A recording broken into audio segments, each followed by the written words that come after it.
to Brains and Birdies. I'm Allie Knight, PGA and LPGA professional, and I'm here with Dr. Mark Harman, sports performance specialist and psychiatrist. And today we're talking about embracing the demons. Yep, the demons. The demons, oh no. Them demons, they get you.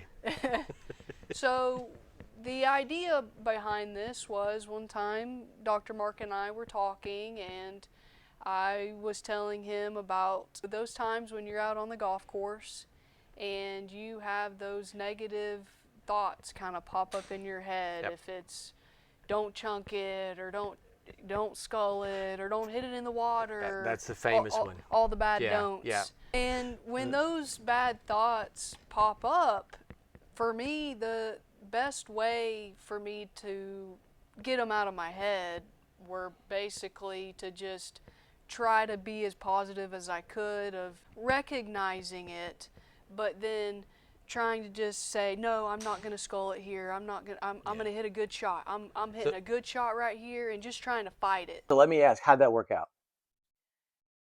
It, to a certain extent, it might have been okay, but after 5 or 6 hours of doing that the entire round, you are mentally exhausted. And that is the problem. Right. Yeah, that is the problem. Yeah, and so it just became, what's a better way to try to get these thoughts out of my mind, and we had the discussion. Yep. And it basically came to, when I have those thoughts, instead of trying to fight it, I needed to embrace it.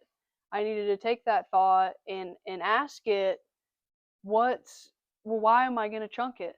And this is what was so cool. This was the greatest thing of asking it, why am I going to chunk it? And it would literally come back, well, you're not going to turn here. You're going to come over the top and just get real steep on it, and that's why you're going to chunk it. So it'd literally tell you why you're going to hit it wrong. So then because you're going to try to avoid the water on the right. Yeah, right. Yeah. Yeah. And so with that, then I was like, okay, well, I'm going to make sure I turn really well here and swing inside out then. And it would literally tell me what I needed to do to fix it. And and to make a good shot. Yeah, and it would work. It worked. Yeah. And so it's such a cool way to, but what I wanted to ask was, why does your brain do that? Like, why does, when you're fighting it, it doesn't go away. It still stays there. But then when you actually embrace something and sit with it in a way that it somehow resolves it. It resolves it. Yeah. And so, great question. And by no means do I want to portray that I somehow have this magical answer, because there are still research questions out there around this, and they're great research questions, and some great stuff is being done. But from a practical standpoint, as a psychiatrist, when you would see patients, now I see people like yourself and help performance issues more than really the true pathology stuff that I did in my latter life, so to speak. It's we know a little bit as to the reason that happens, but I don't have a definitive answer, other than kind of like you've said, it works. Right. Okay. It works, right? Yeah. So something I used to tell students this all the time, because they were like, what? There is a technique for mental hospitals that happens. So when someone who's heavily schizophrenic or having a psychotic break, they will actually over time come and ask for this, but they will come and say, I want the sheet. I want the sheet. They knew they were getting ready to have a psychotic episode where they might get very violent, or they might get very upset or have a problem. And they would actually ask for this because it helped calm them down.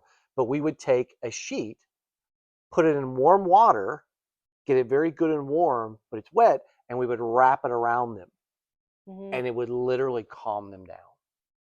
Right. Wow. We don't know 100% why that works. Yeah. But it worked at every hospital I ever worked at, and I've quite literally worked around the world. Wow. And to the point where patients would come and ask for it. And what's the point of that little analogy, right? It's not necessarily a digression, but more of there are some things like this we know work. We don't know. Like, I can't tell you this study showed. Okay. But yet we still know it works. Right. right? And it does work, and it has been shown to work across a number of different areas, a number of different contexts. Like we've talked about before, whether you're an LPGA or PGA player trying to play a major battling this, Mhm. or whether you're somebody else doing something in a high stress moment, it works the same, right? And Mhm. so to kind of go back to what your original question is, it does actually a number of things that we've kind of theorized and figure out, right? Mhm. So when you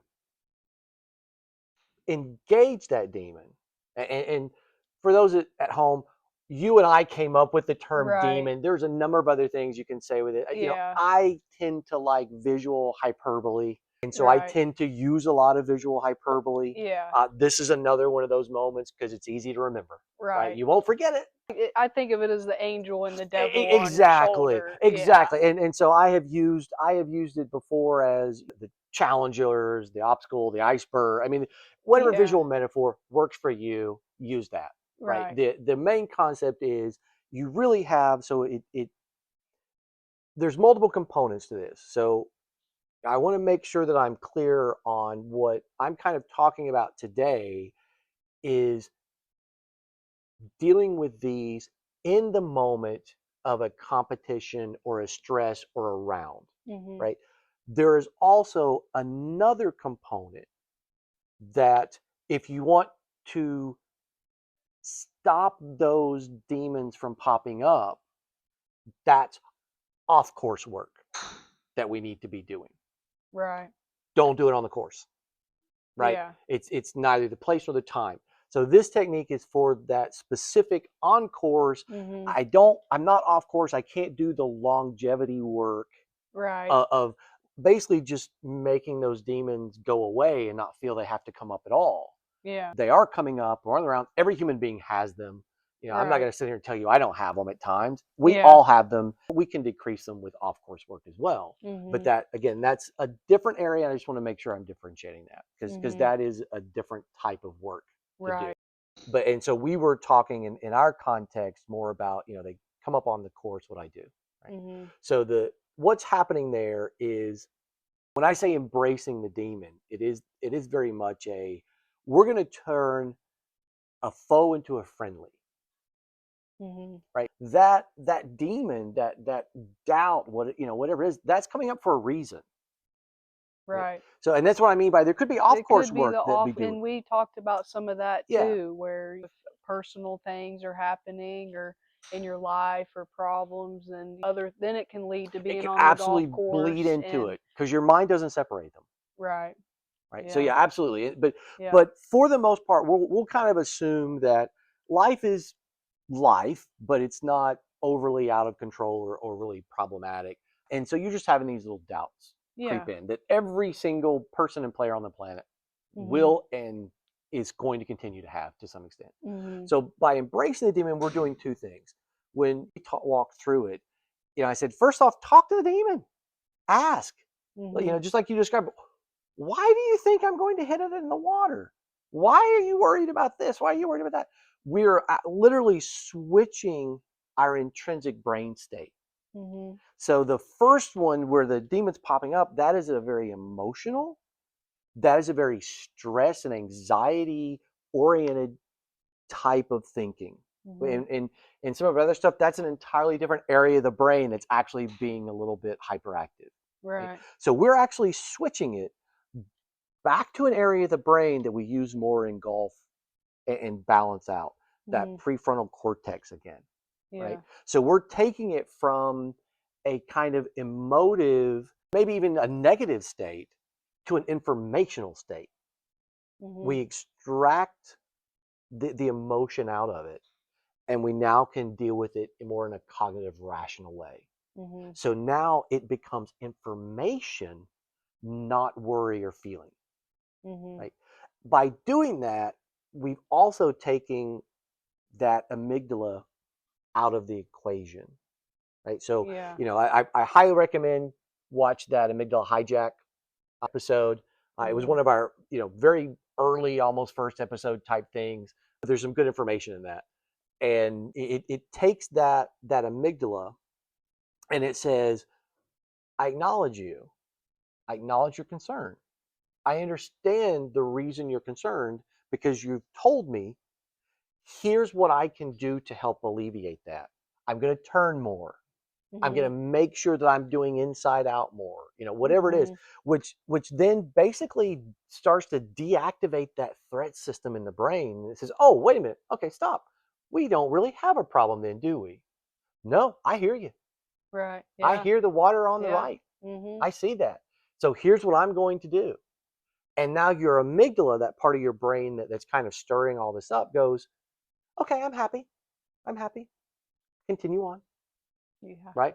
And Yeah. so you can literally feel yourself calm down. Yeah. I just felt like I was lifted off. Like, okay, I Exactly. got it now. Yeah. It's And over with. Yeah. you become sharper, you focus more. Mhm. You can now start to take these various environmental factors and start to calculate them, like when you're really kind of in a flow state type thing without excessive attention or worry. So it kind of just balances everything by taking that amygdala out. And in the amygdala hijack episode, we talk about how the amygdala can actually influence your muscle movement, particularly your fine motor movement, which is why high stress throws your swing completely off. So you're taking that out, right? So that's the first part. The next part is it's taking, as I said, it's going from kind of an emotive negative state to an informational state, right? So now instead of this what we call demon being a stress response or being a trigger, it simply becomes feedback. Oh, okay. So you know what? You're right. I didn't even notice. That is slightly downhill. My hands are slightly above my normal, above the ball, or however you want to describe that, above your waist, whatever. So good information. You're right. I do need to make sure I'm coming inside out, but not pull. Or maybe I need to aim just slightly more right, knowing that I'm going to draw a little more because it's slightly higher. Right. Yeah. Or I take a lower loft club to take that even out of the equation. Or whatever it is, but now it's information and it's feedback. Right. So we've switched the modes. The last thing, which, well, not the last thing, next to last thing, is, and I can remember we talked about this, and I'd even recommended a book. So our brains actually struggle with and can't really comprehend the concept of don't when we're trying to have inner dialogue and work with it. And that more unconscious part of our brain, it doesn't understand don't, right? So when you say, oh, don't hit it into the water, all it hears is hit water. Right. Which it then triggers an alarm. Oh my God, there's water, there's a threat, there's a threat, there's water. Yeah. It didn't hear you even questioning yourself or affirming yourself, saying, I'm not going to hit it in the water. It does not understand negatives. So when we talk to our brain and trying to kind of align it, we want to use positives, not from the standpoint, and I have to oftentimes balance this with individuals because they often think, well, if I just talk positively to myself, everything will turn out rosy. Right? Which is one of the reasons why I said, how'd that work out for you? Right? Right. It worked out a little, Yeah. but it wasn't consistent. Yeah. Right? Well, that's because you can't out positive the negative. Does that make sense? Yeah. Like you look like Yeah, you're like, I can't sort of out kind of get positive. it, but Yeah, you get it, but yeah, I know like a lot of players and even myself, it can be a pet peeve if you have a caddy and they're telling you they know the course. You get the the like volunteer caddy. Yeah. You're at a tournament. Yeah. They come up and they say, okay, this hole, don't hit it over there in the bunker. That's a bad spot. Don't hit it over. They'll tell you where all the trouble is on the entire course on every hole. And by the end, and you know in your like you're not supposed to say that. You just want to say, stop telling me where not to hit it. Tell me where to hit it. Like aim at that tree over You're there. nicer It's than I wide am because open. I would just tell them stop. Stop. Right, Tell me yeah. where to hit it. And so, and that is the same concept. And that's a great externalization of Mm-hmm. what's happening internal too. Don't hit it in the water. Don't hit it in the sand trap. Don't hit it in the rough. Don't hit it here. Don't hit it there. Don't hit it right. Don't hit it left. Don't hit it in front of the green. It's a false front. Your brain is sitting there going, all I'm hearing are threats. Yeah. And you're getting more and more and more anxious, as opposed to picking, okay, I want to hit it middle to middle back of the green, dead in the center, and I'll let it trickle down to the back right where the hole's located. Mm-hmm. Right. So it's not trying to talk to your brain in language. It's actually making it upset rather than giving yourself benefit. Right. Yeah. So, but, and like I said, I have Yeah. to balance players sometimes that are kind of the hyper positive. Right. Yeah. Because two things. One, so as a psychiatrist, there are disorders, delusional disorders, where you think everything works out rosy, and that's not how life works. Right. And Yeah, so, be welcome to reality, right? exactly. Yeah. So to some extent, and I'm not saying these that because someone's hyper positive, they're delusional. That's not what I'm saying. But Okay. I'm saying, I'm just using that as a comparison. That's kind of the extreme case of it, right? Right. But it's like, at what point are you just kidding yourself, Mm-hmm. right? And it's not a matter of I'm going to be realistic, and so then I'm going to be hypercritical, because that's not realistic either, right? That Yeah. can be a type of delusion as well, right? Yeah. That everything's always bad. Yeah. So You as could long go as I that just way say it's too. bad, I can't be upset, Yeah. right? No, that's pathological too. So there's this balance where it's like, that's why I say embrace that demon, because that demon then gets you to that balance. Mm-hmm. I listen to, oh no, you're going to hit it in the water, or don't do this, or don't do that. And you listen to it and say, well, give me the information as to why you think that. Mm-hmm. Tell me, brain, you're seeing something that I'm not consciously seeing, because there's parts of your brain that pick up every single thing around you, every nuance that you aren't consciously aware of. And it's Mm-hmm. allowing it an opportunity to see that. Mm-hmm. Right. So it becomes, like I said, a friend. Right. But don't talk to it in don'ts. Right. Yeah. Pardon the double negative part, but Yeah. that's kind of the most plain way of saying it. Yeah. Is instead listen to what it says, and just like you demonstrated, I thought that was a great example. Okay, all right, so I will make sure to turn thoroughly, and I will make sure to come from inside out. Mm-hmm. You're giving your brain things to do. Mm-hmm. Kind of going back to the caddy story, that is something that I highly encourage players like yourself when I deal with kind of the higher, more elite levels. Like, that's a conversation you should have with your caddy To tell them not. long before you Well, step on the ground. Even if it's a volunteer, you can, at the first tee, because you can set a boundary kindly and politely, but mm-hmm. you can still say, hey, do me a favor. My best play is, I don't want to hear where not to hit unless I specifically ask. Like, so if I specifically ask, or say, thinking of just doing the right hand side of the fairway, and that's a little bit of a deception, because they're trying to get you to hit there so that it rolls out, then say, well, hey, be careful there because of this. But otherwise, please Yeah. don't just point out all the hazards. Just tell me where you think I should hit. Mm-hmm. Exactly. And you can do that very kind, Yeah. being very kind, very gracious. Yeah. But Yeah. and what it made me think of though, in that moment, you almost have to also embrace the demon, the caddy himself, Exactly. and think, oh well, they just don't know. He doesn't know, and so then you're not upset about it, and it's in your head. Correct. It's And almost like then embrace yeah, the caddy. exactly. And the same principle works. It's just an externalized, right? Right. The only difference is when you hit a certain level. Like, if this is a weekend, a weekend match with some friends, fine. I'll ignore the person. Not that big of a deal, right? Yeah. If in, like, your case, it's like, hey, my livelihood's on the line, my card is on the line, this is on the line, that's on the line. You need to have a talk with the caddy. Yeah, well, and that's when I say sometimes you just can't. And believe me, as someone who's Southern, we always choose courteousness first. right? But there are some times you can't afford to be courteous. You can't afford to necessarily be nice and understanding. Not that I don't tell people to go above and beyond. The world needs a lot more understanding. When it's just like if I was to walk into an OR, if I was to walk into another room, the staff helping me need very clearly what I need and what I don't, because a life could be on the line. In my case, in some cases, right? In your case, your livelihood could be on the line. That's just as important. Yeah. Right. So it is one of those things where I do highly encourage people.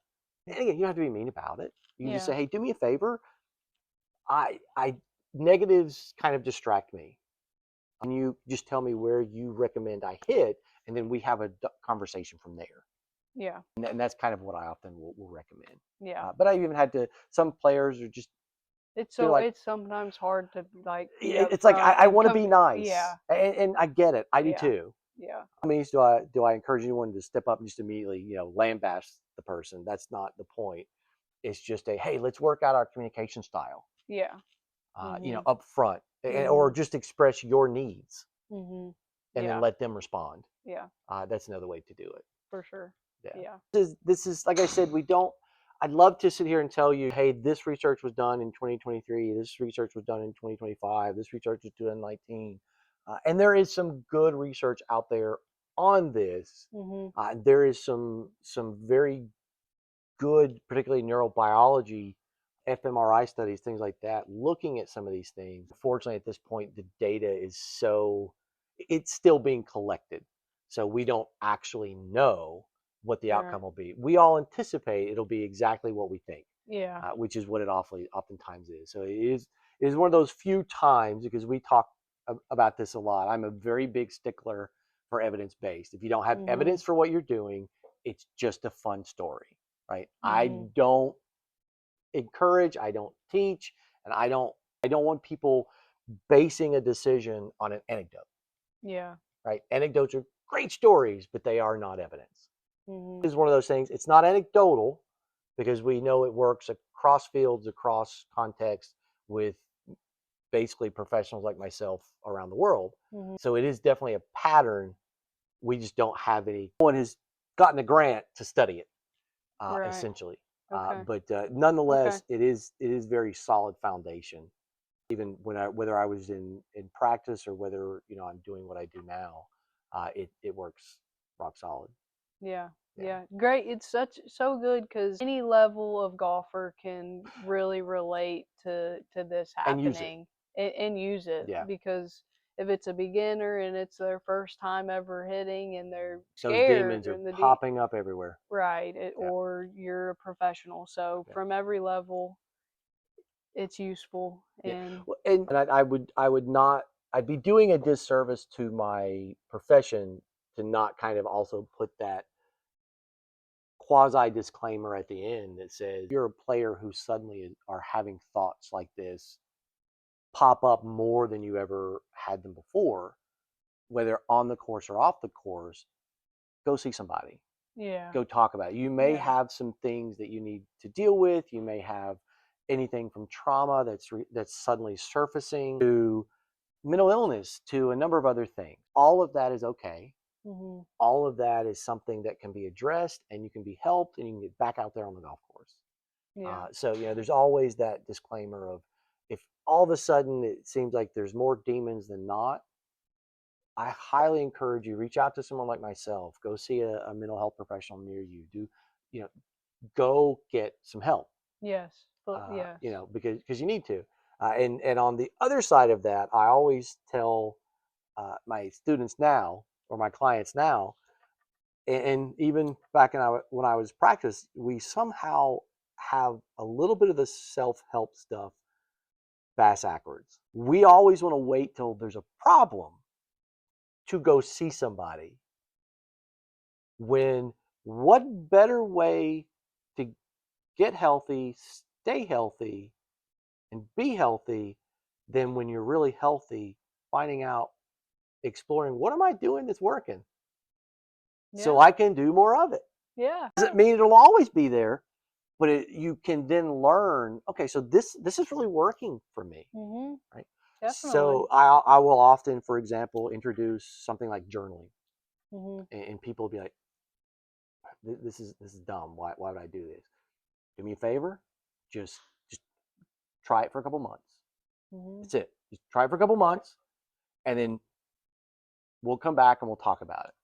And a couple months go by, and they're like, this seemed really stupid, but I really do feel better. Yes. I feel freer. I Mm-hmm. don't feel like all these things that were kind of weighing me down aren't there, or I can switch them off. And it's like, that's the purpose. Yeah. Which we'll I'm sure at some point we'll do Yeah. a episode or session on that. Mm-hmm. Well, because it can actually be very simple, but very, very powerful tool Definitely. for people to use. Definitely. I love it. Yeah. I love it. There's all kinds of things we can talk about. All right. Well, we are Brains and Birdies. Make sure to like and subscribe to our channel to hear some more great things that we've been talking about. Perfect. Lots of interesting stuff.